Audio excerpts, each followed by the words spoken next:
balita, dumalo sa investigasyon ng Senado si PhilHealth President Alexander Padilla at kinatawan ng ilang eye centers. Ito ay kaugnay ng umano'y anomalya sa claims ng ilang eye centers. Ang detalye sa ulat ni Jade Miguel. Sinimula ng Senate Blue Ribbon Committee ang investigasyon nito ukol sa umano'y scam sa PhilHealth na nagkakahalaga ng 2 bilyong piso. Ito ay kaugnay ng mga sinasabing maanomalyang claims ng ilang ospital at klinika, partikular ang mga eye centers. Ayon sa ilang mga ulat, naghahakot ang mga klinika o ospital na ito na mga PhilHealth members na sasalangin nila sa isang treatment na hindi naman kinakailangan ng pasyente.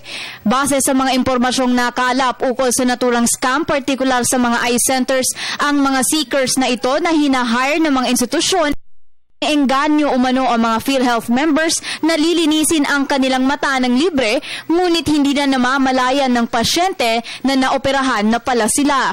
Maliban pa rito, nakakakuha pa raw ng kickback ang mga seekers na ito sa bawat operasyon o pasyenteng madadala nila sa pasilidad. Ayon kay Attorney Alexander Padilla ng PhilHealth, ang hakot system na ito ay unethical base sa Code of Ethics ng kanilang propesyon. Ngunit giit ng may-ari ng Pacific Eye Institute na si Dr. David Goseng Fiao, wala silang nakikitang mali sa paghahanap ng pasyente.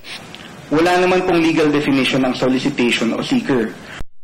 Ayon po kay Dr. Robert So, VP ng Internal Audit Group, at makikita din po sa audit findings, ang ginamit na besahan ng unethical recruitment ay ang Code of Ethics ng Philippine Academy of Ophthalmology nang dahil sa Memorandum of Agreement nila dito. Nais ko pong linawin na hindi kami nag-aakot ng pasyente. Ayon sa PhilHealth, halos 1.7 billion pesos ang kanilang binabayaran kada linggo para sa iba't ibang uri ng treatment na kabilang sa kanilang package. Malaking porsyento dito ay para lamang sa cataract surgeries.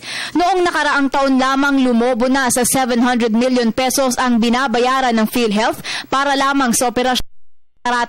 Samantalang itinigil ng PhilHealth ang kanilang pagbabayad sa claims ng mga institusyong sangkot sa isyong ito habang bumugulong ang investigasyon ukol sa umano'y maanomalyang sistema ng paghahakot. Para sa Telebisyon ng Bayan, Jade Miguel.